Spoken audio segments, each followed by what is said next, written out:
Welcome to Your Mac Life for Wednesday, April 16th, 2014. This is show number 1004. I'm your host, Shawn King. Thank you guys very much for joining me here on this Wednesday evening. As usual, we're going to talk to our good friend Jim Dalrymple from The Loop at loopinsight.com. I'm going to I got a pre-recorded interview with the tech rep, Charles Garcia of Olympus. OlympusAmerica.com is their website.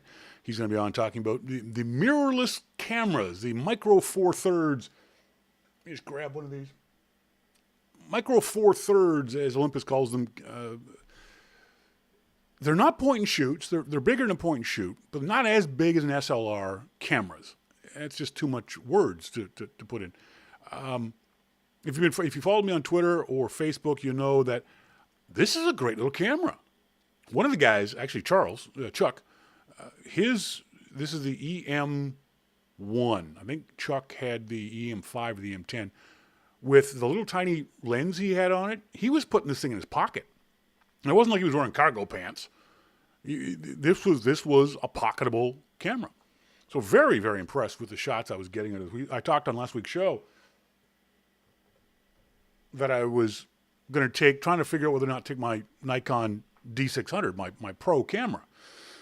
Because, what happens if this thing doesn't take very good pictures? I got to get something. I didn't take it out. I took it out once.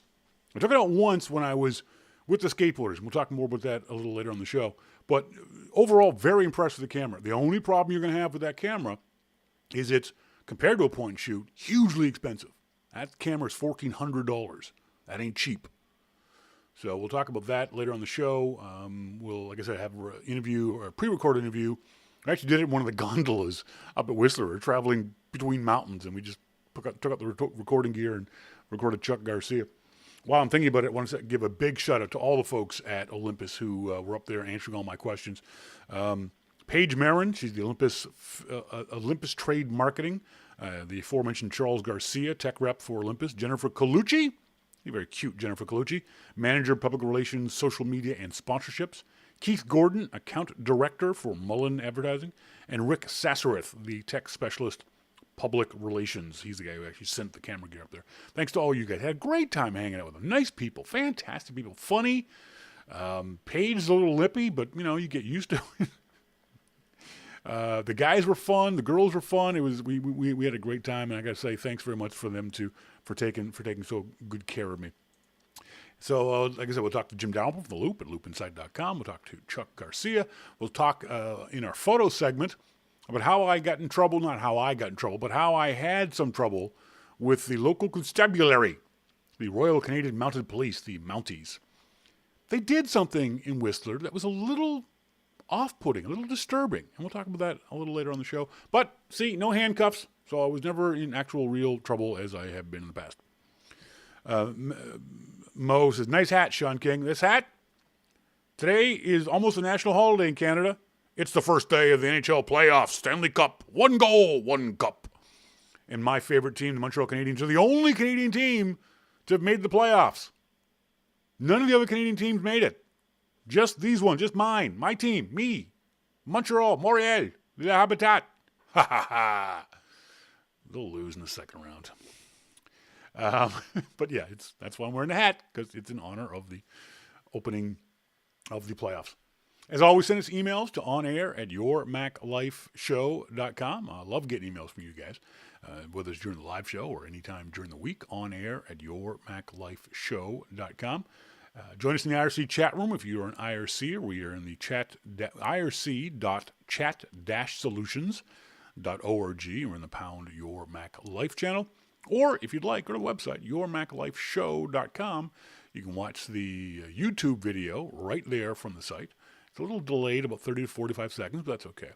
And then you can also watch the IRC. You can sign into the IRC easily, without any problem. No muss, no fuss. Just put your name in there. Won't be any problem at all. You don't have to actually play along in the IRC. Just watch the other folks talk about it. And join in when you feel like it. They're all very friendly.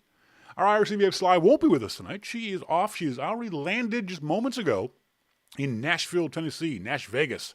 She is off on another one of her trips to follow the gang, her friends, who are all Bruce fanatics, Bruce Springsteen fanatics. So I think, no, the concert's going to be tomorrow. It can't be tonight.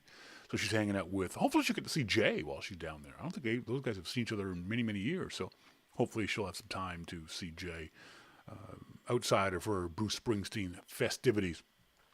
Had a couple emails already. Lesh, I got yours, taking care of some others. If you want a prize on the 20th anniversary show and you haven't been contacted by the company reps, let me know. I sent them all emails right after you won. Now, they may have gotten lost in the mail, they may have gotten busy, whatever it is, but if you, by now, almost a month later, if you haven't heard back from them to arrange to get your prize, send me an email, Shawn@yourmaclifeshow.com or onair@yourmaclifeshow.com, and let me know that you haven't yet gotten the prize information from them, and I will chase them down on your behalf. I've already got a couple of folks who just slipped through the cracks, Mackerel Expo and things like that. So it's not that big a deal, not huge, but keep that in mind if you need to, if you are a prize winner and have not yet been able to get your prize. There's something else going on. What else was going on with? Oh, the other thing is, for those folks who are on Facebook, I would encourage you to go. There's a couple of Facebook pages I've got up and running. One is called the My Best Pick of Facebook page. And what it is basically, what's the best picture you've taken of anything? And it doesn't have to be a great world-class photo in and of itself. Don't worry about that. Don't think that the photo has to be an Ansel Adams type thing. It's whatever you think is a good picture that tells a story, that tells that touches you in some sort of way. I love the picture. Just saw just moments ago, posted up on the My Best Pick of site from David Sace. I think that's how you say his name. David is a marathoner apparently, and he has just completed the marathon in London, England. He is his proud moment, finishing the 2014 London Marathon while listening to YML, of course. I thought it was kind of cool. He's actually listening to YML as he is running this race. I can't show this on the video. He is took him a little longer than one podcast. I don't know what's wrong with the tan he's got on there. I don't know what John. Have you fallen down? Look, he's got a scratch on his right arm. And a weird-ass tan line. Is that a burn, dude? Because that doesn't look good at all. But regardless, congratulations. You ran a marathon. I mean, you get props just for running a marathon. I can't imagine how many bullets you'd have to threaten me with to get me to run a marathon. Like I said, I've said before, I've never run far enough away from something that I can't turn around and see what it was behind me. 100 meters is about my limit. I ain't going any further than that. If I'm not out of danger after 100 meters, I'm just going to have to fight whatever it was that put me in danger. Just a marathon? That's just incredible. See, there's a whole bunch of pictures here up on this Flickr website. My Best Pick of. We've got some great shots. A bunch of folks took pictures of the eclipse on Monday night. Unfortunately, I missed it. I was so looking forward to it. But it was cloudy here in Vancouver. We've got pictures of... my pictures. This is, I think, a great picture of Charles, the Olympus rep, that I cropped and popped in Snapseed. We've got Jared Earl's got pictures of motorcycles. Sherry Keller's got pictures of Louie and Louie the dog and George the cat. So there's all kinds of great pictures in here. And they're just pictures that you personally, one of the things I always tell folks is photography is so subjective. It's a picture that you personally like. Again, doesn't have to be anything of any importance. I was telling the Olympus folks about one of our listeners, or one of the group members, who posted a picture of some iguanas that she had shot in the Galapagos Islands. And she admitted that the picture was out of focus. She admitted that it wasn't a very good picture. She admitted that it could have been better. But this was the picture that told a story of her finally getting to the Galapagos Islands and how much fun she had there. And so the picture was important to her because of that. That's all I'm looking for. I'm looking for the story of your picture. It doesn't have to be the perfectly composed and shot and tack sharp photo. It's, why is this photo important to you? Why do you like this photo? So I really like this idea of doing this. So if you're a Facebooker, please join us there. We've also got, I've just started to use this more often, the Your Mac Life Facebook page. where you can join up and you can sign into Your Mac Life. We've got a bunch of stuff there with regards to news of what's going to happen on the show, interesting tidbits, conversations, improving the shift key on iOS 7, and, news that I've seen around the web, stuff that you probably already saw yourself, but you can talk about it on the Your Mac Life site. The Olo Clip 3-in-1 macro lens. If you haven't had a chance to watch it, Screencast Online has got a really good tutorial on 1Password, on how to use it, what it is, how to use it, and how to set it up on your computer. And it's free. Don McAllister has posted that up on his website for free. So screencastsonline.com. Check it out. So that's what we're using the Your Mac Life page for. And that follows along with what I was saying earlier during the pre-show, setting up a new yourmaclife.com website, yourmaclifeshow.com website. I'm going to use WordPress. Going to play around with WordPress to see if I can't, if for no other reason, just to jazz the site up. The site's been fairly static and consistent for, years now. So I want to change it up. I want to get off the Drupal installation onto a WordPress installation just for the change, just to try something different and to try a new way of putting out information there for the audience, for myself, the usability of the site, and also for the audience that they can participate more, maybe, in the site. Love getting comments from you guys, whether you're doing it on Facebook, whether you're doing it via email, whether you're doing it on the website. We hear so much about how you never read comments. If you go to a Wired story, don't ever read the comments. If you go to a Gizmodo story, oh dear God, don't ever read the comments. Most websites, the comment section sucks. We've never had that problem on any of the Your Mac Life websites, if only because A, we've got a smaller audience. B, we just have fewer assholes. And the very rare ones that we do have, I jump down their throat in a heartbeat and stop them as soon as I possibly can. If I even see the embers of a flame war, I'm all over it. I'm a benign dictator, but a dictator nonetheless. So we've always had good quality comments on our website. So don't be afraid to comment on any yourmaclifeshow.com website.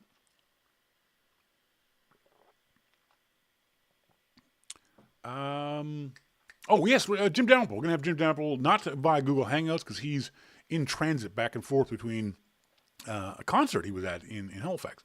So that's what I'm going to do right now. I'm going to give Jim a call. So I'm going to put you guys on the virtual hold. So let me just get this set up for you guys.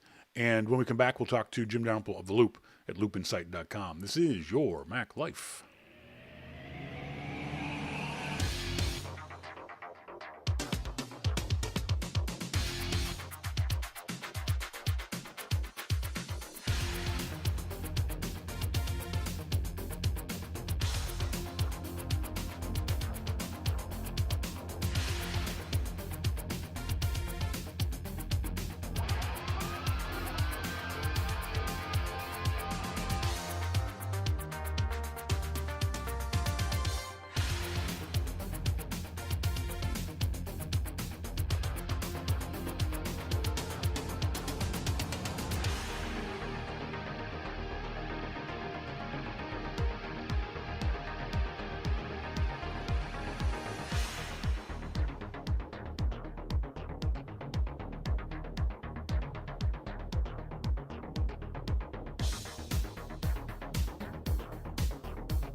Welcome back, folks. I am Shawn King. Thank you guys very much for joining me here on this Wednesday evening. We're going to try to get our good friend Jim Dalrymple from The Loop at loopinsight.com on the phone here.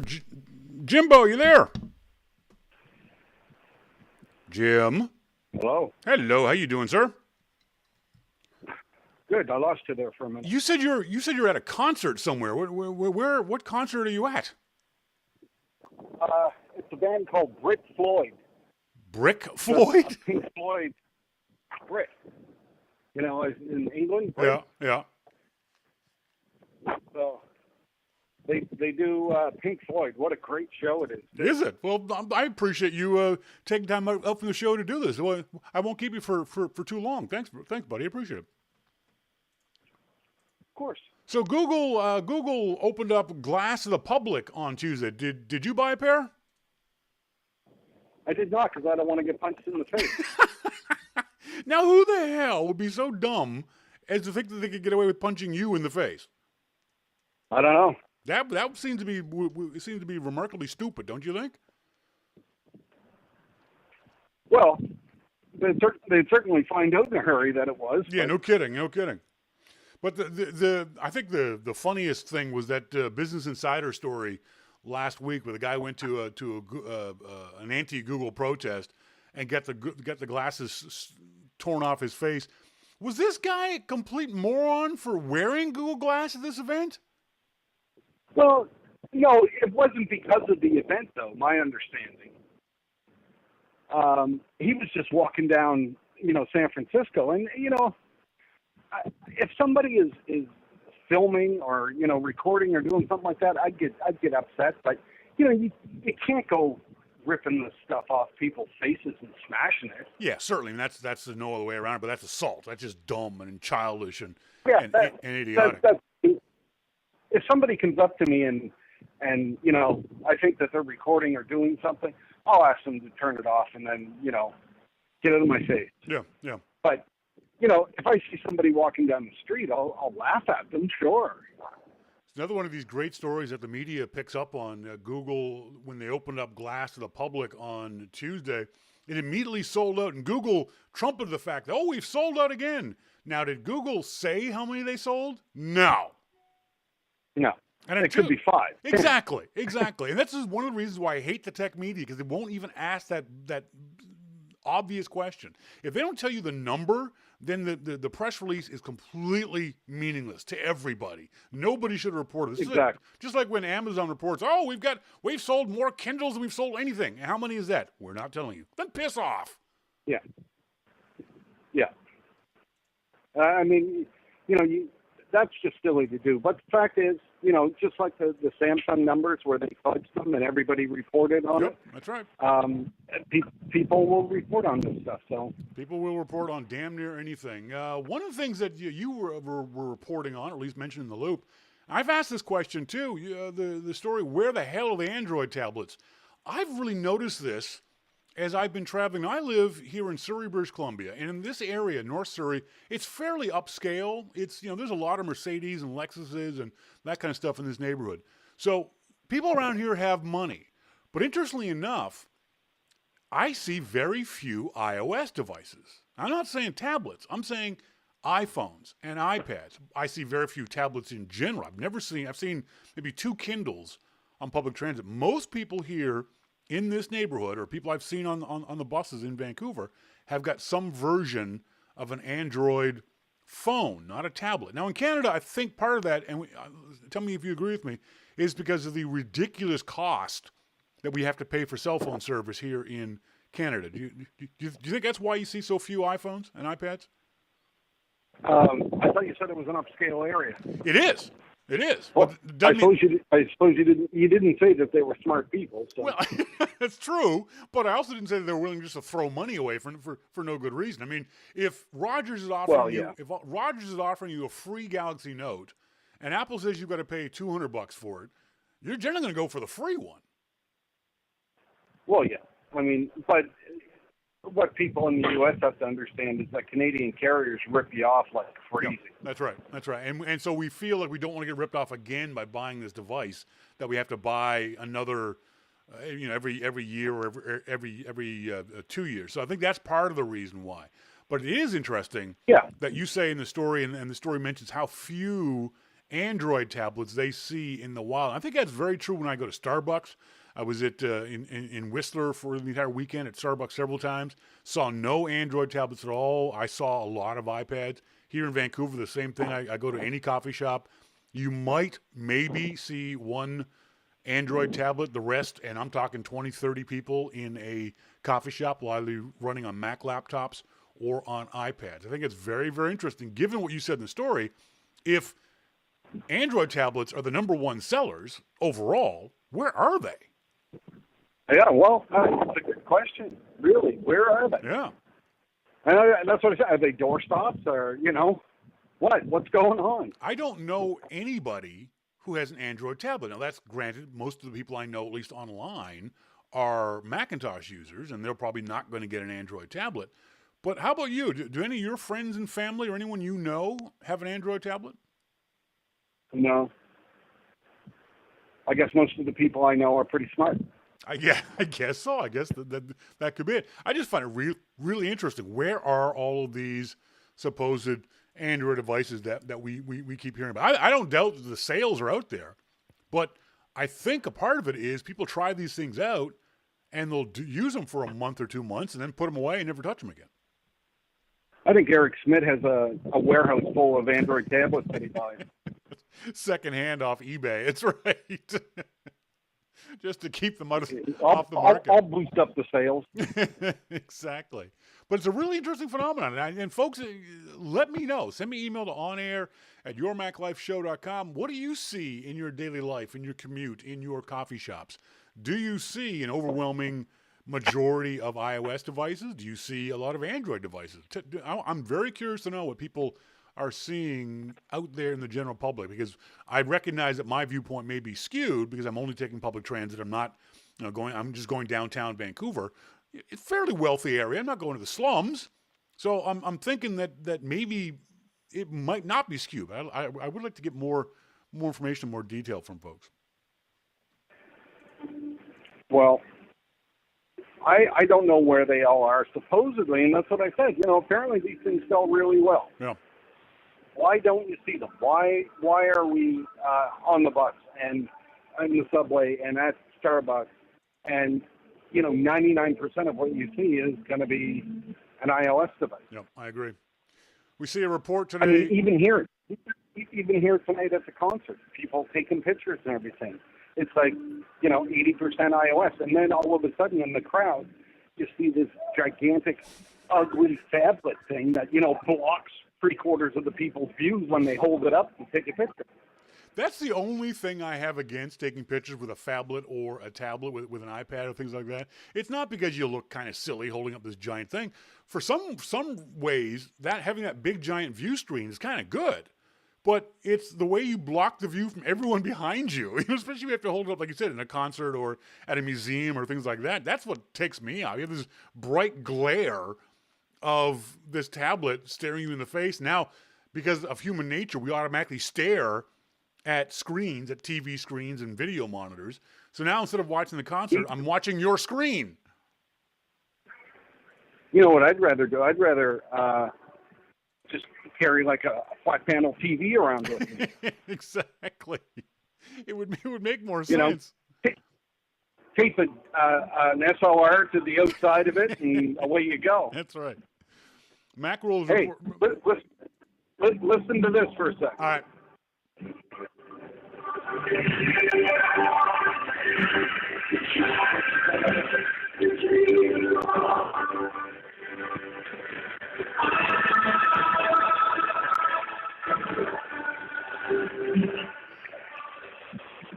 What a great song. It's a great song, but not through a cell phone. It sounds like crap coming out of a cell phone. Well, I want you to know that I'm giving up Comfortably Numb. Why? To talk to you. Oh, yes. I'm sorry. Okay. Hey, I said to you, you could bail on tonight's interview. All right. I want to make that clear. I'm not forcing you to do this. And what did I say? No. You said no. All right.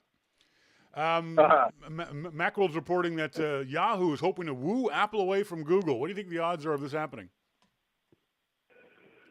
I don't think very good. Really? How come? Because when it comes right down to it, Apple wants to give its users the best. Okay, fair enough. And I think that will win out over the whole Google thing, at least for now. Yeah. If Apple gave it, it's like, remember a couple of years ago or a few years ago, they were saying that, it was going to be Bing. And that never happened. Yeah, true. I just don't think that Apple will sacrifice its users for the fight that it has with Google. It'll still give its users the best, and it'll sue the shit out of Google. I think Apple's okay with being frenemies with Google. Yeah, sure. I think that they know there are some areas where they're going to compete very, very, very heavily, and there are some areas where they're going to be friendly. I think search is the area where they're going to be friendly with each other. I think. Let's not forget that Apple still buys components from Samsung. That's right. Even though they're suing their asses off and winning. Right. Yeah, I don't think Apple has any problem, even if Steve Jobs are around. We all heard the quote that Steve Jobs said he was going to go thermonuclear on Google for various things. I think even then they would still encourage Google to be the search engine on iOS devices, at least the default search engine. Because in this regard, you're right. It makes the best service for the customer. Yeah, and that's what they're all about. Yep. I mean, it's the design and the OS, but it's also about functionality as well. I mean, the last thing you want is for users to start dropping the phone because, I really want Google services or whatever. You don't want that. So Apple will give it to them.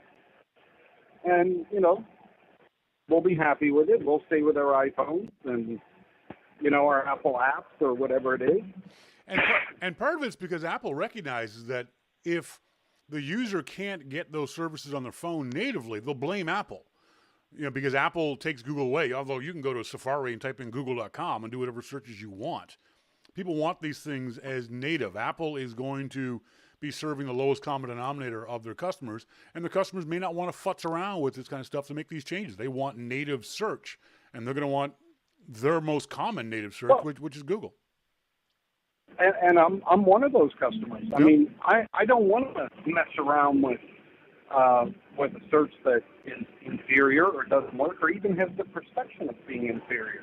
I want to be able to start up my iPhone and go to Google and type it in because that's what I'm used to, and that's it. I find what I'm looking for and I move on. We saw this story all over the web today. Death of Steve Jobs encouraged Samsung to attack iPhone. What did you think of that when you read it? Well, I didn't post that. No, you didn't. I'm just saying it was all over the place. What did you think when you read it? Well, there's two things that come up, and this is the reason that I didn't post it, because I thought it made sense. Of course they're going to do that. Yep. I mean, everybody's writing about it saying, oh, my God, Samsung, you're bad. Well, they are. And it's a pretty a cold-hearted thing to do. Well. But the fact is, it's not just Samsung that did that. There were other companies that had the exact same thought. Oh, the bad man is gone. Yep. Now we can capitalize on it. So, if Samsung hadn't have done that, then you'd have to wonder why not. It's business. So I have a different view on it than everybody else, but my view was more, yeah. Yeah. It's business. This is what happens in business. You try to kick the other guy when he's down. Yeah. It just people want to get all emotionally involved in these stories because of their affection, love of Steve Jobs. But you got to divorce yourself from those kind of emotions and realize this, from Samsung's point of view, this makes perfect sense. Yeah, maybe an assholey kind of thing to do, but that's why you get where you are. We've talked this before. You got to be a jerk sometimes, and they saw that maybe it was to their advantage to attack Apple while they were down, and they went for it. So yeah, I don't feel the same sort of Sturm und Drang that so many other on the Mac web did. Like, oh, Samsung's being mean. Well, grow up. Well, I didn't even feel I mean, it was so obvious to me that, yes, of course that's what they're going to do, that, I could have taken another easy shot at Samsung and probably had 90% of the people agree with me. Yep. But I just didn't.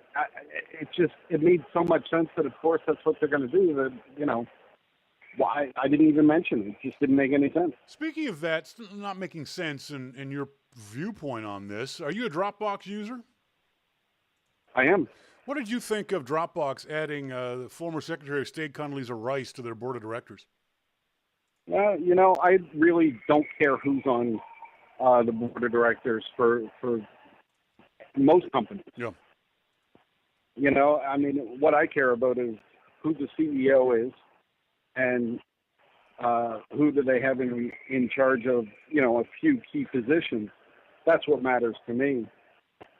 Because the CEO is the one that's ultimately going to make the decisions, and the other key positions like marketing and engineering and things like that, those are the people that are going to build the product that hopefully you're going to buy. And if those positions suck, it doesn't matter who's on the board. The only issue I have with this is that it seems to be, as some folks call it, including the most aptly named guy on the internet, Dave Weiner, that it was tone deaf. I think the only thing tone deaf about it was that Dropbox did not get out ahead of the story and explain to their users, to the media, to customers, why Condoleezza Rice was going to be a good fit for the company. See, because one of the things is we see Dropbox as only a cloud storage company, and we see Condoleezza Rice as only someone, to be nice about it, with expertise in international diplomacy. The two have nothing to do with each other.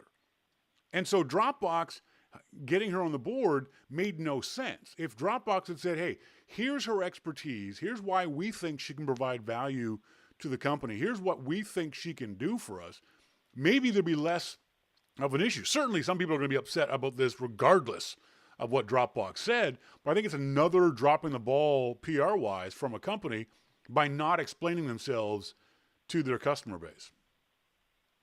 Well, I saw some people delete their Dropbox account, and sure. I just don't get it. Unless they put Hitler on the board, and according to some of the things I read, they pretty much did with her. Yeah. I don't see it. I know that, she was in charge of, wiretapping, and she was doing all this stuff, and she's a bad woman and all that kind of stuff. But maybe I'm too pragmatic or something, but I figure if I use Dropbox and the service works for me, I'm going to keep using it. Yeah. If they start killing puppies and babies, then I might change. I don't know. If it still works, I probably won't. But that brings up the other side of this coin too. I have no problem with you dropping a company because you don't like the politics of somebody in that company. That's your own personal choice. You're putting your money where your mouth is. People were, Chris Breen seems to be the most vocal about this, writing on his blog about the reasoning why he did it. And they were perfectly good reasoning, whether you agree with them or not. They were well thought out, well written, well reasoned arguments. But the funniest one was he had somebody who said that because of Chris's dislike of Condoleezza Rice's policies, the other person was going to unsubscribe from Macworld. It's like, you're doing the same thing you're accusing Chris of. Yeah. Chris wants to drop Dropbox because of the politics, so this guy's going to drop Macworld because of Chris's politics. That makes no sense, you moron. It's kind of crazy, isn't it? You can't get mad at Chris for doing the exact same thing that you're just about to do. But you know what? Because you just said that, I'm going to unsubscribe from the internet. Exactly. It's just, there was a story just posted up just recently from Slate. Some woman on Slate says she's not going to buy any more Apple products until Apple pays its fair share of U.S. income taxes. Really? So you're going to stop that for every other company or just Apple? Yeah. And by the way, if you're pissed off at somebody, be pissed off at the U.S. government who wrote the tax code. Yeah. The fact is, Apple pays every bit of tax that it owes in the U.S. Yeah, exactly. Every single penny. and they pay what, like $6 billion or something, if Yep. I remember correctly from what Tim said. And not only that, let's remember that Apple pays every bit of tax that it owes everywhere in the world. Sure.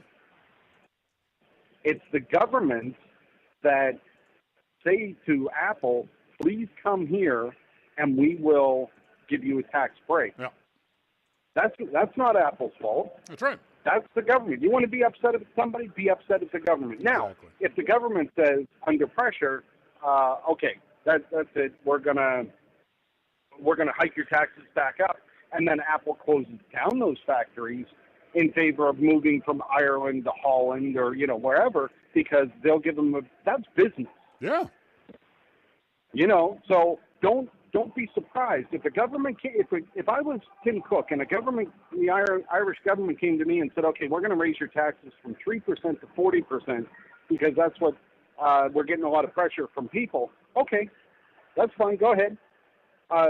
Tomorrow morning, I'm shutting down the factory. Yeah, exactly. And we're moving it to Belgium or Holland or Germany or wherever. And you're going to lose thousands of jobs.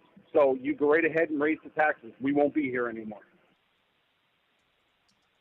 I mean, I'm sorry, but that's business. Yeah, it's the way business is done and always has been done.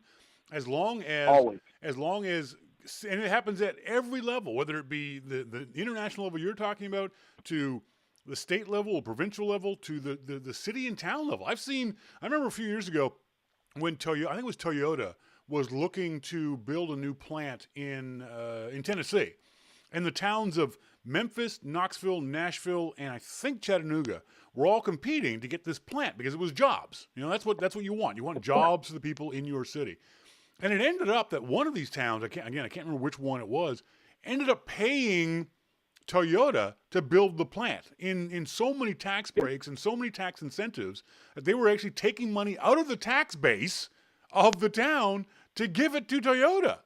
Until that kind of silliness stops, you can't blame companies for taking advantage of the very tax system that the politicians have set up for them. But you can't blame the towns or the states or the country for wanting a company like Toyota or Apple that's successful, they're solid, and they're going to be there for generations. Yep. That's jobs. Or until they'll be there for generations, or until the tax rate goes up. So, well, and there you go. Yep. I mean, this isn't something new. Yeah. And if people are going to get upset and start protesting, they need to protest against the right thing. They need to protest against the government giving tax breaks to corporations.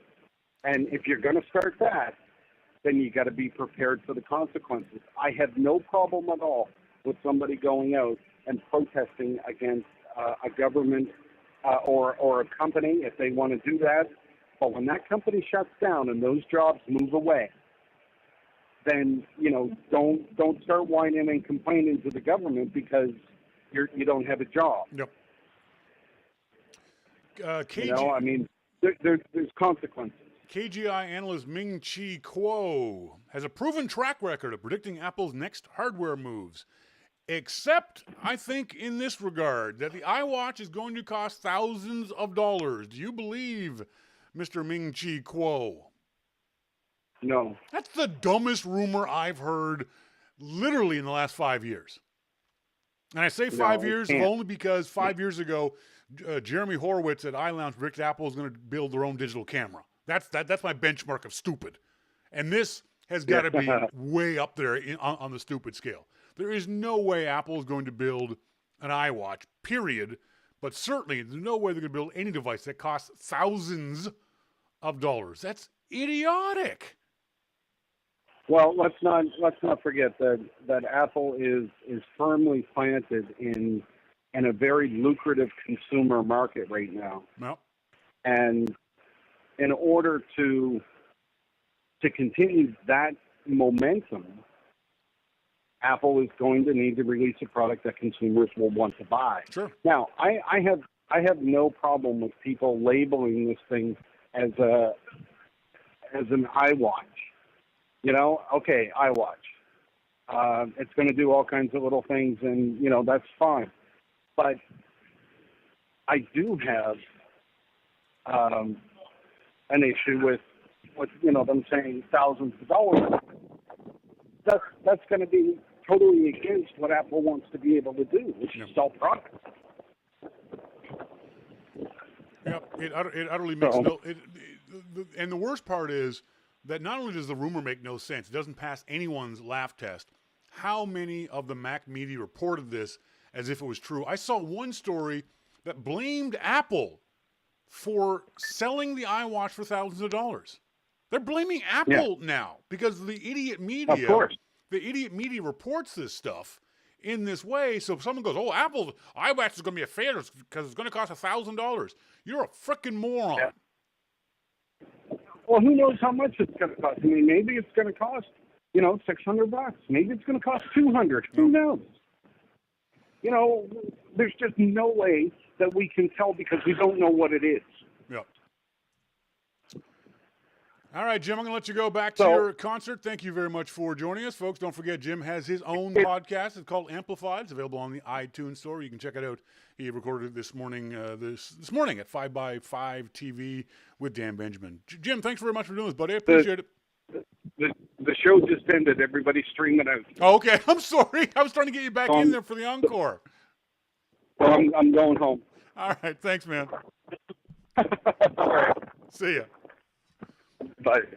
Thanks very much for Jim for doing that. Like I said, I told him that you don't have to do this because you're going to be, if you want to go and enjoy your concert, there's no need for you to come and do the show. Hang on a second. There's going to be a little buzz now when I plug this thing back in. Hold on. I have to unplug it from the Mac Mini. Oh, shit. Oh, Jesus. Sorry, almost lost the laptop because it's on top of the Mac Mini. God damn it. All right, screwed that up. All right, hang on. I got to lift this up, turn.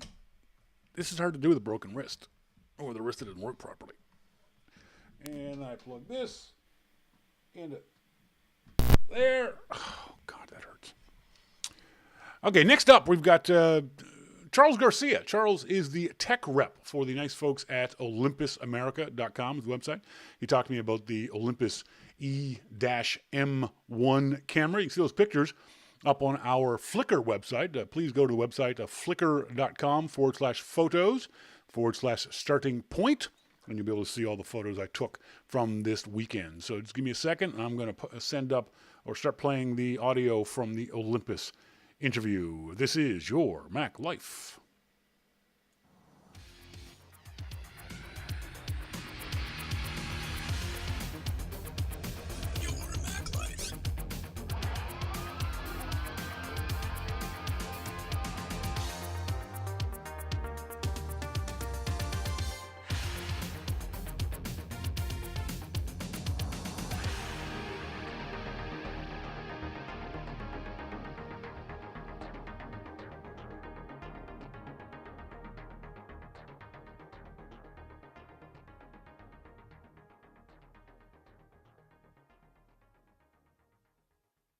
Hey folks, this is Shawn King from Your Mac Life. I am in the gondola at Whistler, British Columbia, Canada on the Peak to Peak trip. Thanks to the nice folks at Olympus. We really appreciate Olympus helping me out with all this stuff and bringing me up here to Whistler. Beautiful area. You never had a chance to come up here any time of the year. It's an amazing spot for picture taking. Speaking of which, I'm talking to Charles Garcia, the technical representative for Olympus. Charles, how you doing? Excellent. How you doing? Good. Charles or Chuck? You can call me Chuck. I like Chuck. Yeah. Chuck is much better. What does a tech representative for Olympus do? Basically, we go and we help with dealer trainings, consumer classes and trainings. So we kind of give like a rundown of the product, the cameras, from basic photography to the kind of nuts and bolts of how the camera works. Cool. Talk to me about. I was on the website, OlympusAmerica.com. You folks, you can find out more details about all these cameras that they've got. You guys seem to really hit this idea of the super high-speed shutter. Well, define what that is. How is that different from any other high-speed shutter? Well, basically, it's like taking a high-end feature from like a high-end DSLR, like top shutter speed like 1/8,000th of a second, and putting it into a very small camera, very portable camera, at a really, really affordable price. Yeah. Speaking of small cameras, let's talk about that. It's one of the things that we've been getting a lot of questions about from various members of our audience. What is, first of all, in a big picture kind of way, what's a mirrorless camera? Well, basically, So the whole Micro Four Thirds are mirrorless camera, right? Yeah. So there's no mirror box, right? What does a mirror box do in a SLR, for those folks who don't know? In an SLR, it basically houses the prism and the focusing system, Okay. right? Traditional DSLRs, the focusing system sits in the bottom of the mirror box, Okay. right? So we are able to completely remove the mirror box, take out the prism, and push all that technology back on the sensor. What's the advantage or disadvantage of that? It's got to make the camera smaller. You're taking stuff out. Absolutely. Actually, it's the kind of the name or mirrorless are Micro Four Thirds. Micro meaning that it's basically half the distance from the flange. Okay. In a traditional DSLR, half the distance in a Micro Four Thirds. So it makes it much smaller.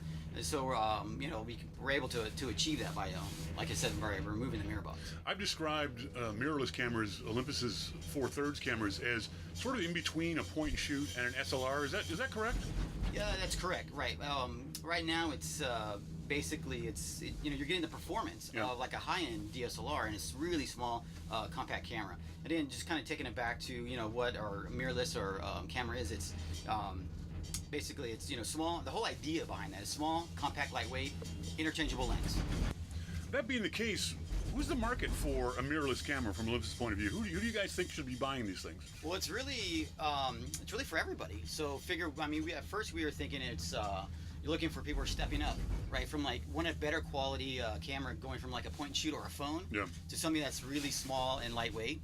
And then it just kind of turned on us where we were getting a lot of people that were traveling with big, heavy cameras that didn't want to just, they want that quality, but they don't want the weight, the complexity of a big DSLR. So this is where this really shines. So it's really kind of a bit of both. Talking to Charles Garcia from Olympus. He's the tech rep for the company.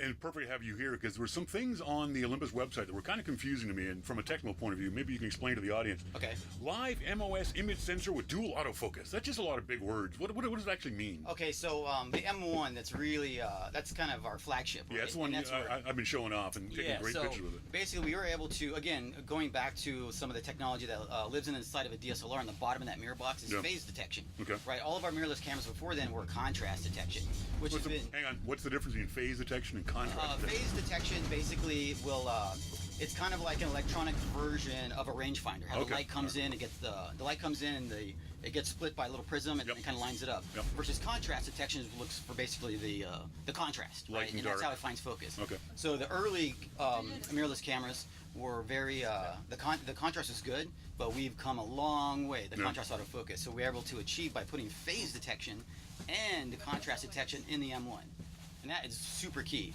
One of the things that you really wanted me to know about was the 5-axis image stabilization. Now, I know about 3 axes, up, down, back and forth, and side to side. What's the other 2? All right, so 5-axis basically it corrects for pitch, roll, yaw, and X and Y. Okay. So as far as I know, there's anything in a camera, anything like it on the market. So it's, just superior image stabilization. How does that make things more stable? Just because there's more axes? Yeah. Axes? Yeah, basically. So, the real world is going to let you handhold stuff that you can never handhold with traditional X and Y, either found in the body or found in a lens. Like 4 to 5 stops. It's just incredible. One of the things that beginners don't realize is that when they zoom in on something, the image gets really, really shaky because you're zoomed in so far. Exactly, right. Last night I was shooting the snowboarding guys, and when I was zoomed in at completely 300 millimeters, which is a very, very big zoom, and because of the image stabilization of the EM1, they were coming out, which they shouldn't have. Yeah, that's superior image stabilization. So we're really, really excited about that. Really cool technology. Yeah, let's talk a little bit about the Stylus Tough book, Tough line. Everyone knows I've always liked the Styluses. You guys have got a new one, a TG3, coming out in June. I've got I think it's the 8350. Talk about the dust splash freeze proof. So we've got those kind of led this category being shock really proof, freeze proof, crush proof. So just to kind of stay up, ahead of the pack, you might say, because everybody's doing tough right now, right? F2 lens, right? With aperture priority, so you can change the aperture in it, and then you can also put on these converters, like a fisheye converter or like a 7x converter, and there's like a macro converter with a ring light. So to do that, be able to do that underwater without, like what they call like a wet lens to change it is really cool and it's fun. And it's really keeping us, kind of ahead of the pack. We also implemented the Wi-Fi in there, so you can transfer right to your phone or to your tablet, or so you can share them on the spot. It's also in the EM1 too. The Correct. Wi-Fi. Yeah, our Wi-Fi. Yeah. And it's really easy to set up. I was fussing with it, but you pointed out to me that it was it was almost a one-button push. Yeah, exactly. The only thing you really need to do to kind of get the Wi-Fi going is press the Wi-Fi button. Yeah. That's it. Everything else is I done was looking for something harder. Yeah, everything else is done on the app, so Yep. we're really excited about that. So it's super cool. And the app, the way the app works, folks, is that you set up the Wi-Fi on the camera, and once it's set up, it automatically pushes stuff to your iPad or your iPhone. Correct. Yes, you can with the new OI Share. It's a free app Yep. on the Apple Store and also on the Android Store. It's OI Share. And basically, after you tag that file, it will automatically, as soon as you launch or turn the Wi-Fi on, it'll automatically go to your tablet or to your phone. So having it able to share is really, really simple. I started to talk about the cool app, and I've talked about it on the show before, called Waterlog, that turns photos into watercolor look. And you went, oh no, we got that on the phone. I was like, what? Yeah. It's all about the art creator stuff. It's actually so on the you can phone or on the camera. Sorry. Either or. So the new, we just actually updated the app. So there's these art filters that you can apply while you're shooting. So for example, for you RAW shooters out there, so if you shoot RAW plus JPEG, Yeah. that art filter, you will have that art filter will be applied to the JPEG. And say you're just shooting straight JPEGs. Now with the new app, you can actually go in and apply an art filter to that JPEG. So you can, email it, tweet it, Facebook it, right there on the spot with this really cool effect. So, happening right there. So it's One of the things I was impressed about shooting last night was the ability to see not only those kinds of effects, but exposure, for example, in the viewfinder. Now, there's a difference of what an optical viewfinder is versus what is in the Electronic finder. Electronic finder. Explain to the Exactly, audience what those differences are. All right, so the great benefit about shooting, and this is kind of like this whole new thing that's happening in photography right now, right? To be able, back in the day, it kind of really throws me back to, back in the day where it was everything was, optical viewfinders. Difference here is that you're seeing your exposure, you're seeing effects happening real time. Yeah. So it's kind of like, chimping on demand. Yes. You might say. So, chimping, you don't have to chimp anymore because Yeah. you're seeing it happen in real time. It really does change the way you take pictures. Yeah. We were shooting, once the sun went down last night, I was having a lot of problem with exposure. Everything was underexposed. And with a traditional DSLR, I would have to guess at what the right exposure would be by pushing a button or doing things like that. But with the live view, the ability to see the exposure settings right there, I could nail it, and had no problem doing it. It was amazing. Yeah, I mean, it's a great viewfinder. It's 2.36 million dots of resolution, so it refreshes extremely fast. So you actually have the option to, if you're shooting sports and stuff, you can crank it up to 120 frames. It refreshes at 120 frames per second. By default, it's 60 frames per second. Wow, so, that's pretty good. It's pretty good, yeah. Talk about the touchscreen in the back. You guys haven't been talking about that very much. I think it's kind of cool. It's been in a kind of a variety of our cameras. Yeah, it's been around for a while. Yeah, it's been in. So really fast touchscreen. So you basically, as you compose on the back of the screen, you just touch where the area that you want to focus. You can have it programmed for focus and shutter release. And that's set up. You can also make the focus size larger and smaller, just a finger swipe. Can't Exactly. Yeah, you can expand. You can do the magnification. I mean, it's just all kinds of cool stuff. It's a lot of fun. It's a lot of fun to play around with that. Yeah. Would that mostly be for shooting on a tripod? Do you think? Because It's for whatever. If you're in a crowd, and you're holding the camera above your head, it has a tilt screen, so you can that's right. you can pose that way, then touch the screen, takes a picture. Or if you're shooting low angle stuff, you know what I mean, you can hold it a certain way, a more comfortable way, then hit the screen and it takes a picture. There's a lot of configurability in the EM1 too. That almost too much, but at least there's too much as opposed to not enough. Very healthy level of customization. Yeah. Very healthy level of customization. It's definitely a camera you got to read the manual for. Yeah. You got to find what all those buttons do. Yeah, and we all also that have, kind of stuff. we have a DVD out, which is pretty cool. cool. So it goes menu by menu, the menus to kind of help you out. So One of the things that people always worry about is they buy a body of a camera and then they need to start buying lenses. You get lens envy. And people see these pictures of the Canon and Nikon, amazing 200 different lenses. But you and I were talking about this yesterday. You really only need 4 lenses. Olympus has got a lot of good quality lenses. For the folks who are watching the Flickr feed that I had, I shot all those with probably 4 or 5 different lenses, and they came out really, really well. yeah, I mean, we really pride ourselves on our optics. As a kind of an optical company going back to they established in 1919. So very, very old optical. That's our heritage. Or the roots are our heart of what this is about. Is basically it's the optics. And going back to the image quality, it's it's glass, right? Sensor and processor. So those are the things. It's really this misconception, looking at other manufacturers is, it's always the bigger sensor. It's always the bigger sensor. That's not the case. It's really glass, sensor, processor. Those 3 things will create this great image quality. That's kind of what you experienced last night, what you got to see. Folks, if you've been following my Twitter feed, you'll know that I said that on the show, or on Twitter feed. I was amazed at the quality of the shots I was getting from this little EM1, which is mirrorless camera with good glass on it. And with no processing, you look at our Flickr page, and none of the pictures I got posted up there have got any kind of processing done to them at all. Like I said, I'm very, very impressed by that with the quality of the shots right out of the camera. Yeah, that's really kind of attributed to the what we call telecentric optical design. Yeah. And that's what that's all about. It's basically how the light hits the sensor. Mm-hmm. So it's coming in and hitting exactly like 90 degrees. So it's landing in the buckets or the wells, those micro lenses, the way it's supposed to. Yeah. Unlike where, like, say, a traditional like DSLR, where the DSLR optics it spreads out across the sensor plane. Yeah. So you get that kind of purple fringing or that kind of like loss of quality on the edges. And what you don't see in ours is that. What I like about it is the fact that as a beginner, you don't have to mess around with your photos and software anymore. You can get it right in the camera and very quickly get those things posted to friends, to Facebook, that kind of thing. You can mess around with them later, but if you want to do quick stuff like I was doing yesterday, you can get great shots out of the EM1 right native from the camera. Yeah, exactly. And like I said, our Wi-Fi is really easy to use. Yeah. So yeah. Folks, we're talking to Charles Garcia from Olympus. He is the tech representative for the company. Charles, thanks very much for doing this. I really appreciate it. You're quite welcome. Thanks for hanging out. It was Charles from Olympus. Charles, thank you very much for doing that. Again, another shout out to all the nice folks at Olympus. Charles Garcia, Tech Rep, Paige Moran, the Olympus Fellow Trade Marketing, Jennifer Colucci, the Manager, Public Relations, Social Media, and Sponsorships, Keith Gordon, Account Director, and Rick Sassarath, another technical specialist. Thank you, all you guys, for the great weekend you showed me up there in at the Olympus Whistler Ski and Snowboarding Festival. I had a blast up there shooting. And like I said in the interview, the photos I took, for the most part, the ones you see on the Flickr page, are what they call unretouched. Those are straight out of the camera. I may have cropped them down to get a more tighter image on what I was shooting. But for the most part, those images are all done without any kind of iPhoto effects or Lightroom effects or anything else to get. Some of them I did, some of the later ones, and I've mentioned which ones those were on the Flickr website. But for the vast majority of them, those are straight out of the camera. I'm very, very impressed by that.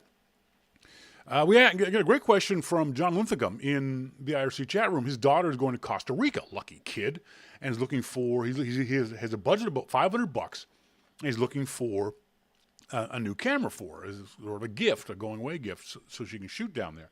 Now, I wouldn't recommend, let me just grab it, the camera I shot with over the weekend is the OMD E-M1. Great camera. This is the one that Olympus sent me to play around with. The problem is it's $1,400. And for a lot of folks, that's going to be a huge sticking point, because for that kind of money, you can get a DSLR, and you can get a doggone good DSLR. But you're not going to get a camera at this form factor. Chuck was the guy I was saying, walked around with I think it's called the EM1, walked around with the EM1 with a tiny little pancake lens on it in his pocket, just in his pants pocket, like it was a point and shoot camera. The advantage of these, what they call mirrorless cameras compared to a DSLR, is simply size, bulk. A DSLR is always going to be bulkier than a mirrorless camera. Hang on a second. Oh, of course that's going to fall down. So here's my old Nikon D50 that I just adore. Love this camera. And you can see how my hand, so I'll give you sort of an idea of how big this thing is. All four of my fingers fit on there. That's not true of the EM1. So you see, I'm only getting, I can jam 3 fingers in there, but it's not comfortable. I would shoot like this. So it's, let's say finger-wise, it's half the size. See if I can't hold these things up side by side, and you can kind of see the difference in bulk and size of these things. Definitely, there's a noticeable weight difference in these two cameras. SLRs will often have this screen on the top, whereas mirrorless cameras won't. All that information is going to be on the back of the camera. So physically, a DSLR is always going to be significantly larger and therefore heavier. It's just the way it is. These mirrorless cameras are very light. But I'm surprised how good the images were that came out of this camera. I can't keep saying that enough. So if you are wanting to move up from a point and shoot, but don't want the bulk of a DSLR, then look at a mirrorless camera. And a bunch of companies make them. Fuji makes really good ones. Panasonic makes really good ones. Obviously, Olympus makes really good ones. I would recommend, because I've used it, I can confidently recommend the E-M line. And they've got, let me just grab these off the website. Olympus.com is the website. The E-M line from Olympus has got the EM10, the EM1, the EM5, and they go everywhere in range from the EM10 is $700. The EM5 is $1,300, and then the one I've got is $1,400. So these things aren't cheap. John, if you want to bump up what you're going to get your little girl, I would have no problem recommending the EM10 for her. It's at $700.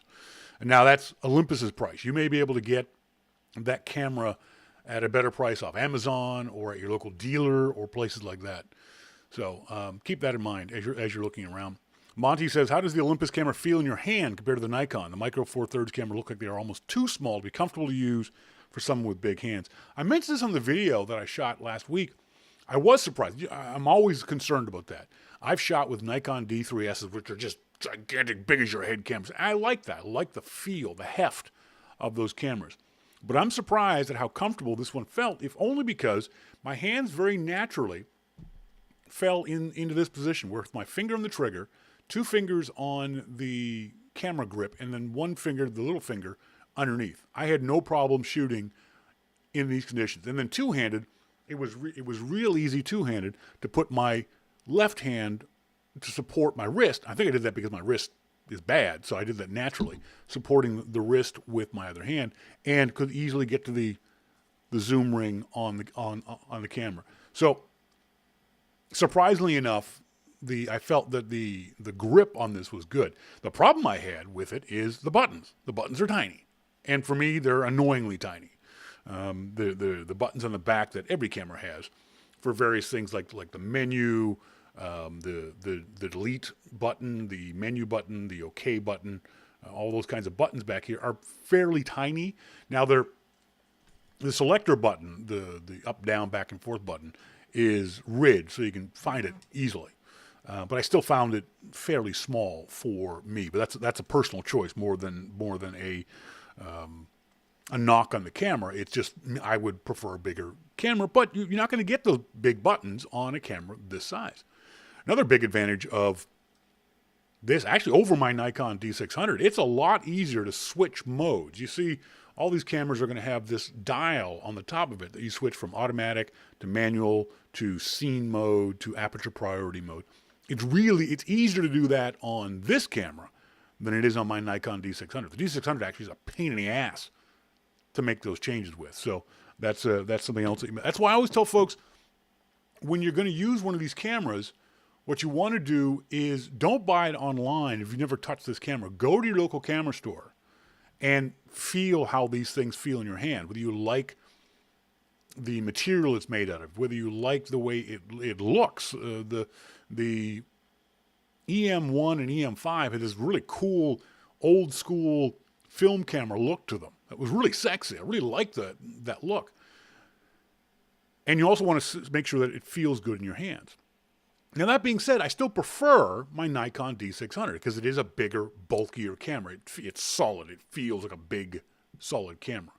But I'm going to be shooting with this EM1 for probably the next month, and I have no problem saying that I'm going to enjoy shooting with that camera for the next little while.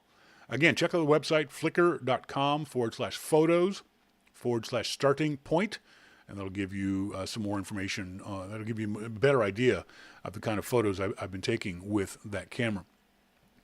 John Linthicum says, those rugged cameras look really good, especially since she's kind of an adventurer.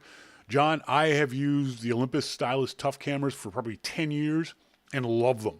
Love them. They're slower than a mirrorless camera. They're slower than an SLR. It'll be faster than her old Sony, but not a lot. So you have to get used to that. You have to learn how to use the shutter speed to your advantage, the button push to your advantage. But if she's an adventurer, if she's going to Costa Rica, she's going to be in a boat at some point. It's going to rain on her at some point. It's going to be humid. There's all kinds of weather conditions that she's going to experience. So the tough cameras are waterproof. If I remember correctly, let me just check just to make sure. The Stylus TG850 is waterproof to 33 feet, not water resistant. You have to watch out for that. Some companies will say, oh, our cameras are water resistant, so you can put them underwater for 2.3 seconds. No, these are waterproof down to 33 feet to 50 feet, depending on which camera you choose. They're shockproof to 7 feet, so she can drop it from like the top of her head, and the camera will bounce back without any problems at all. Like I said, I've done that with these cameras. 16 megapixels, 21 millimeter super lens, shoots HD video. So if you wanted to shoot video, I'm not a video shooter, so I'm not really big on that kind of stuff. The cool thing is they've got this really neat flip up mirror, John, that she can use to take shots from different angles. The flip up mirror actually flips up 180 degrees so she can take selfies with it, which is kind of cute. You know, she can hold it out there and frame up her own selfie picture. So like I said, I have no problem recommending this camera to someone like your daughter who might be hard on the gear and might be tossing it around, tossing it in a backpack, putting it in her pocket, and traveling with it. It'd be a great little camera for her. So go for it. I mentioned on this is the tease that there was an issue with the Mounties, the Royal Canadian Mounted Police, up there in Whistler, and it wasn't anything serious. I was just teasing you guys. So I'm standing there again on the Flickr site. All those headshots were taken from the same spot. I was basically sitting outside of a Starbucks, and in Whistler there's this area called the Stroll, and it's just you walk from there's an area called Whistler Village. There's the Whistler ski lifts, and then there's Whistler Village. And it's just a bunch of shopping areas. You can buy, there's Starbucks, and there's restaurants, and there's bars, and there's ski buying gear, ski stores, all that kind of stuff. And this is a nice, fun place to walk around. There's chairs and benches and all kind of stuff. So I'm outside the Starbucks. I'm taking these pictures. And then I meet up with Jennifer Colucci, the PR rep, the social media coordinator for Olympus, and we're just sitting around talking. And we watch this one guy, young guy, Asian. 2 cops are walking down the street. And there's a crowd. There's probably, within our view, 200 people. So it's a fairly crowded area. And this guy takes a picture of the cops. And one of the cops puts his hand out to the guy and says, "Sir, stop." And the Asian guy, and he was obviously native Asian as opposed to Vancouver Asian, didn't know why the cop was stopping him. And we could hear the cop. They were close enough. They were about 10 feet away from us. We could hear the cop saying, "Sir, we don't mind you taking pictures of us, but you need to ask for permission first." And I literally shook my head. I looked over to Jennifer and I said, "Did you hear that?" She said, "Yeah." I said, "He's dead wrong." She said, "What do you mean?" I said, "You don't need to take permission. You don't need to get permission to take a picture of anybody in a public space." This is something I teach in the Starting Point Photography Tips and Tricks class. One of the things is, what are your responsibilities and rights as a photographer? What are you and are you not allowed to shoot? Now, the advice I'm about to give, first of all, is not legal advice. Okay? I'm not a lawyer. Secondly, it's only applicable to North America. Sorry, to Canada and the United States. I don't know about any other country. For example, Hungary, but a month ago, passed a law that prohibits you from taking pictures of people in public without their permission. So the shots I took up there in Whistler would technically be illegal in Hungary. So if you're not in Canada, if you're not in the United States, check your local laws to find out whether you're allowed to do these kinds of things or not. But it is true everywhere in North America, everywhere in Canada and the United States. I actually was calling around to the local RCMP officers, all local RCMP media relations guys all day today.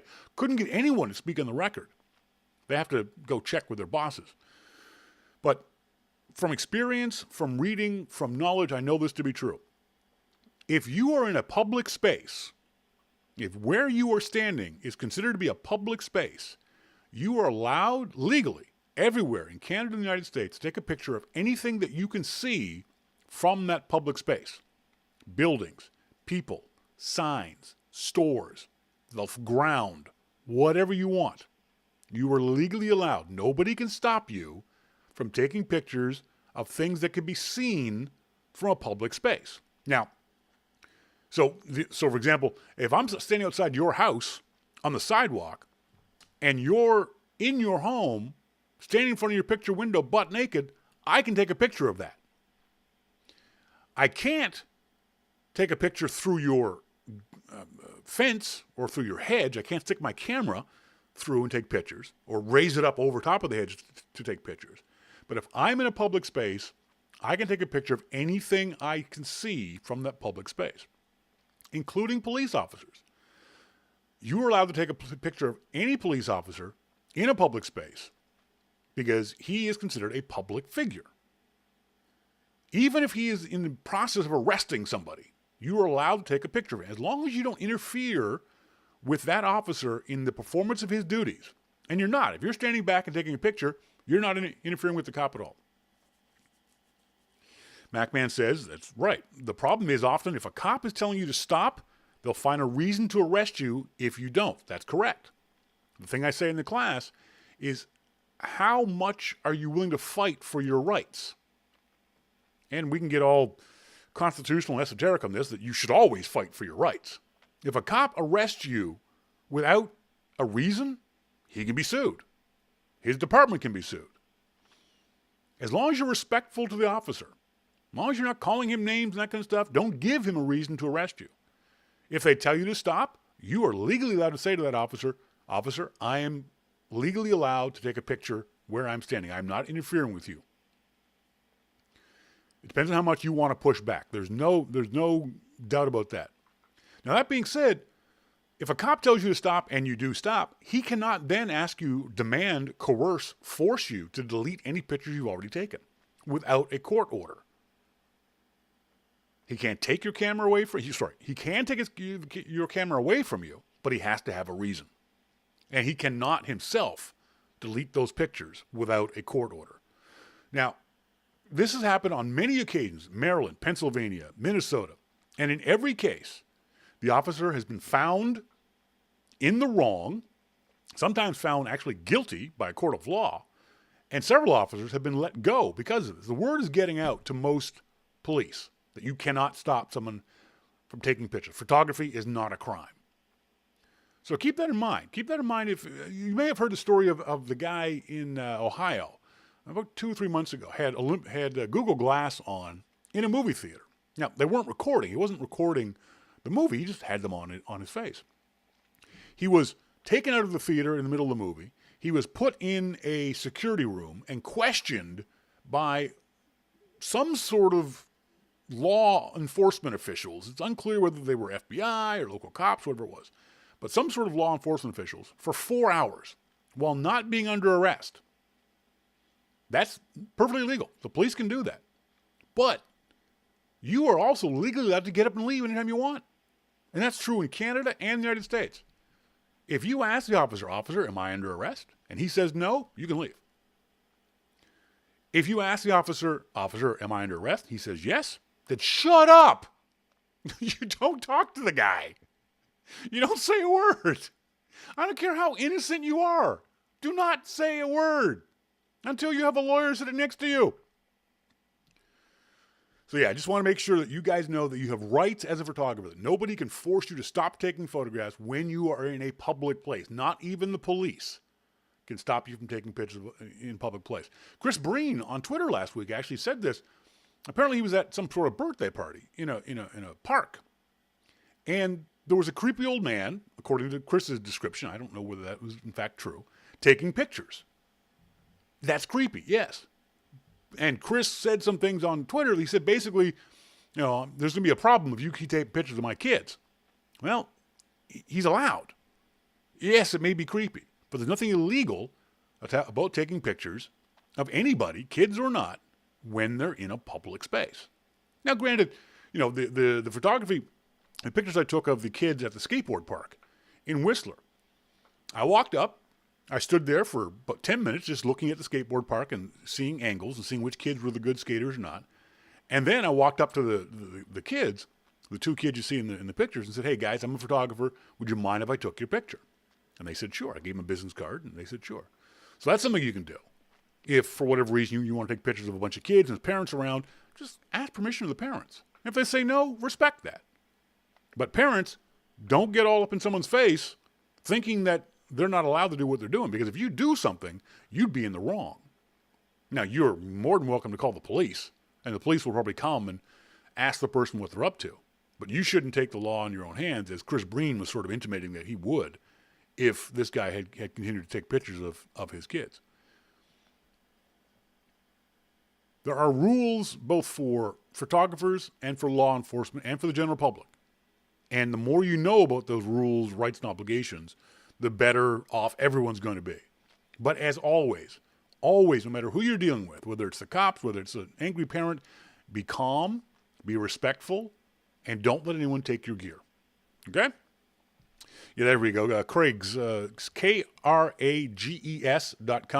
the Photographer's Bill of Rights. It's an old thing from 2002, but it's definitely something you should read if you want to take photographs out in public. Now, all of this presupposes that the images you're taking are for your own personal use, okay, that you're going to put on Facebook. Hey, look at this cute kid I saw in the park. Or like I'm using on Flickr, hey, this is an example of this camera kind of thing. If you are going to sell these images, then all bets are off. If you're going to sell the images, you need the permission of the person to whom you're taking pictures of whom you're taking pictures. You need a model release, because nobody will buy your pictures unless you have a model release. So keep that in mind too.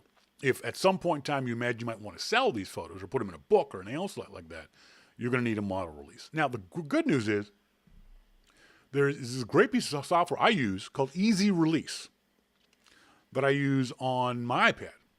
And it's got a boilerplate contract that basically says I'm not paying you anything for the photos. You're signing away your rights to these photos. I'll send you the photos, but I'm not paying you for the photos. And they can sign their name on it, and you can take a picture of them with your iPad, and it goes on the template for the legal contract. You can have a witness sign it, you sign it, and then it emails a copy both to them and to you.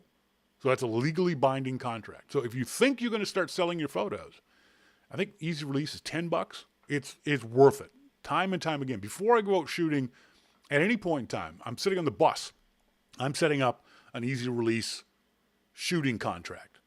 And I just leave all the names blank. I leave all the stuff blank. I'll put in the date, the location, my name, all that kind of stuff. And that's just sitting there on the iPad. So if you see something you want to shoot and there's a human being in it, you can just say, excuse me, would you mind signing this? And then I can take your picture. And if they say no, that's fine.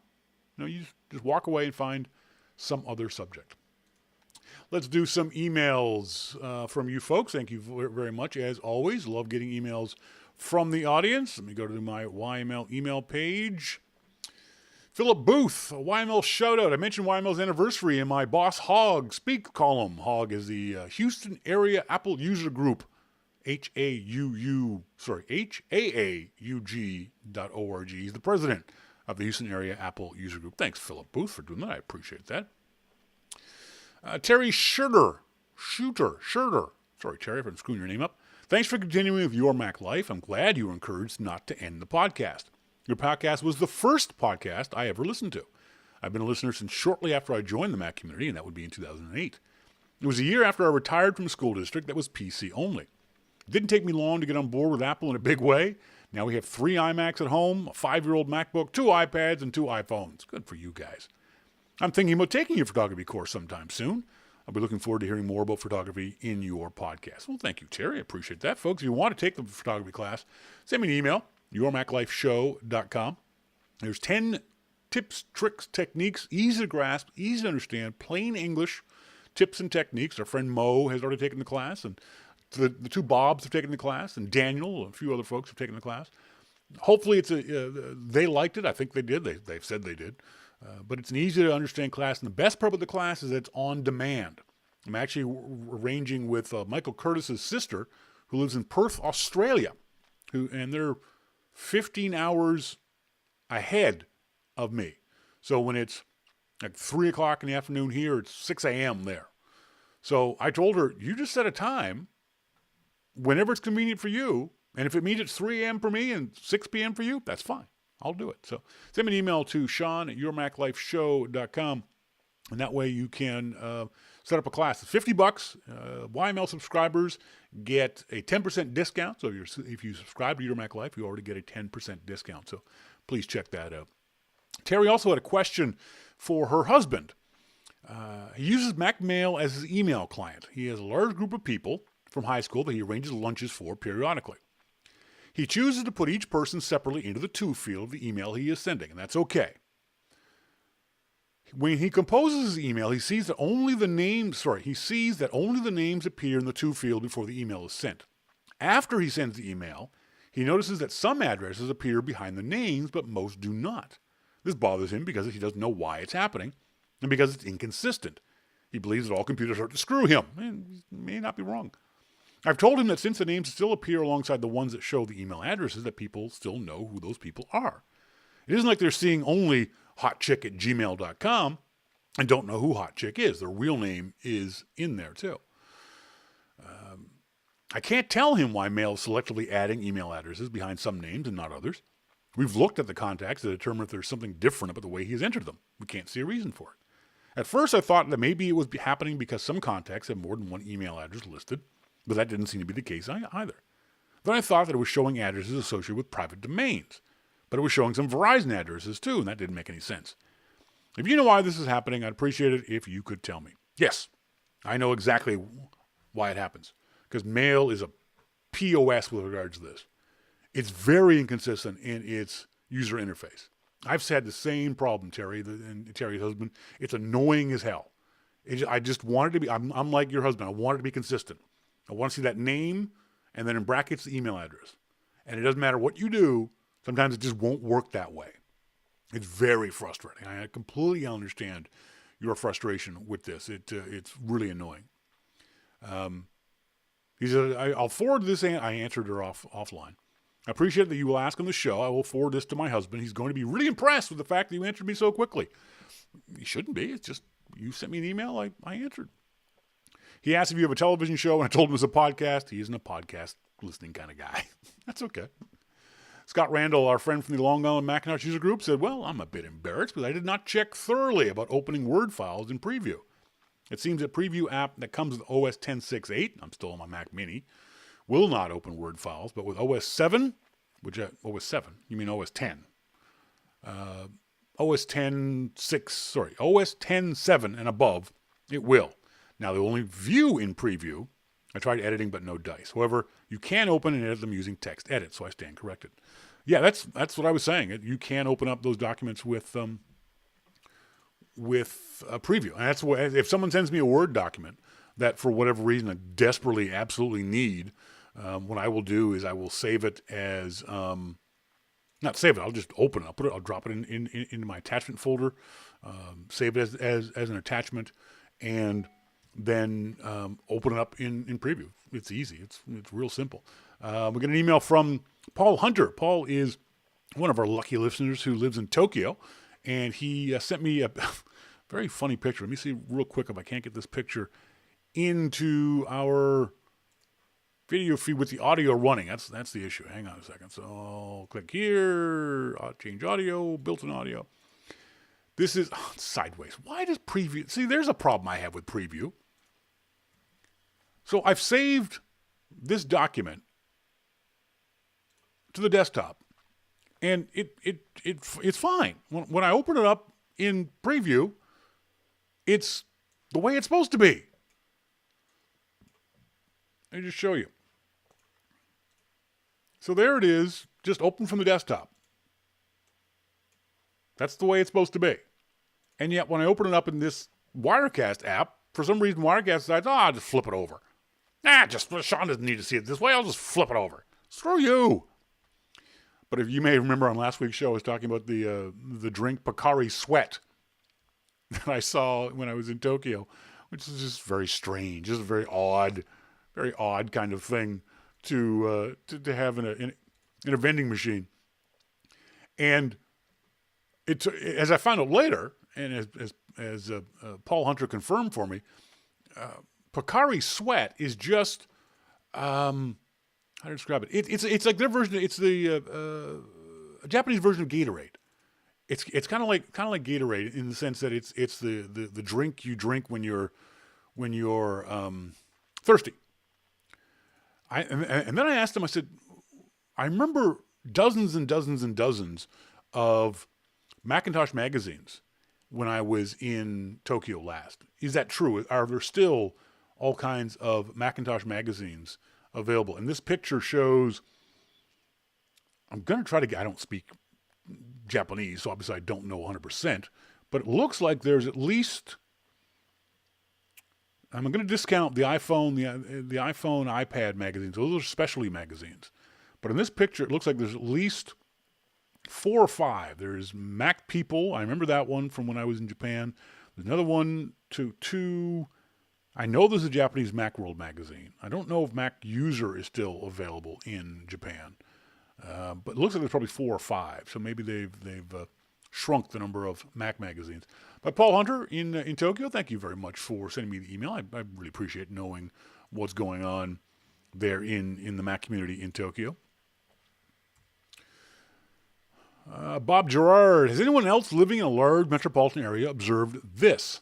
Recently, around 25 to 50% of the time, when I task Siri with calling a phone number, sending a text message, playing a playlist, whatever, I get a verbal apology along the lines of, sorry, I'm not able to fulfill your request at this time. Please try again later. This is really annoying, especially when it's inconvenient to physically accomplish the task and you had been relying on Siri to do it for you. It's generally, Bob, going to happen because of poor connectivity with Siri. We forget, a lot of people forget, that Siri is internet-based. It lives on your phone, but when you ask it a question, it goes to Apple servers before coming back with the answer. Everything that you do with Siri gets reported, is probably the wrong way of describing it, but that's what it's doing. It's going back to Apple servers and saying, hey, anyone get this answer? Okay, I'll come back to Bob and give it to him. If your internet connection is flaky, if it's non-existent, if you're on, if you don't have if your cell data isn't set up and you're on a good Wi-Fi network, you'll get that message. It's just the nature of the beast. It's the way it works. Les Anderson asked, do you need to be signed up for Office 360 to use the apps on the iPad, the Office for iPad apps? No, you don't. But you can't edit any apps for Office for iPad without having signed up for Office 360. Don Beck in Martha's Vineyard said, just heard you mention Holly Cole and found her on YouTube. Wow, she is good. I'll be keeping an eye open for her stuff. Thanks for the tip. Yeah, for those folks who are longtime listeners, you know I'm a huge, huge fan of Holly Cole. Holly is from Nova Scotia. Actually from the same town I am, from Halifax, Nova Scotia. Went to the same high school at different times together. Wonderful, wonderful blues singer, blues jazzy singer. So if you're interested in that kind of stuff, actually just do a search on YouTube for Holly Cole, HOLLYCOLE. Folks, that's it for tonight's show. I want to say thanks very much to... There was something else I wanted to do. So, thanks very much to Jim Dalrymple from The Loop at loopinsight.com for being on the show and for taking time out of his concert to come talk to me. I really appreciate that, Jim. You're a nice guy. Huge thanks again to the folks at Olympus for bringing me up to Whistler, British Columbia, Canada, and loaning me this camera gear and letting me shoot. I got about another month to go. I got some shoots planned to test out this camera even more, but right now I'm still very, very impressed with the camera. If you have any questions about the camera, about cameras in general, please, I'm more than happy to answer. We were helping John Lincecum with maybe ideas for his daughter's camera. If you have any ideas for cameras like that, please pass them along. There's no guarantee I'll find the right camera for you. We had our friend Jason Painter, Mr. Painter down there in Australia said I should, for $50, give you advice on cameras. No, I'm not doing that because I don't know enough about different cameras. For example, I've never used the Fuji mirrorless cameras. I've never used the Panasonic mirrorless cameras. I've never used a Canon DSLR. I've never used a Canon point and shoot. So I can't give good advice across a range of cameras. I can help point you in the right direction but I'm not going to charge people for 3/4 or half or 1/4 of advice. So that's not going to happen. But if you want to, as always, email onair@yourmaclifeshow.com. Always happy to get emails for you guys, and I'll help out in any way I can. On next week's show, we're going to be talking about the new Seagate backup drives, the Slim Drive and the Fast Drive. We'll talk about those, and as always, we'll also talk to Jim Dalrymple from The Loop at loopinsight.com. Again, if you're interested in photography, please hook up with me. Startingpointphotography.com is the website. We're doing these tips and tricks classes via Google Video, Google Hangout. I get to see you, you get to see me, I get to hear you, you get to hear me. We do the classes online at a time that's convenient for you. And so I really appreciate it if you guys, spring is coming. It's already here for a lot of us. So if you want to learn to take better pictures in the spring or the summer, please let me know. Shawn at yourmaclifeshow.com. We'll hook up and we'll teach you the 10 easy to learn tips, tricks, and techniques for making your next photo better than your last photo. So folks, until next week, as always, I've been Shawn King, and you've been listening to Your Mac Life. See ya!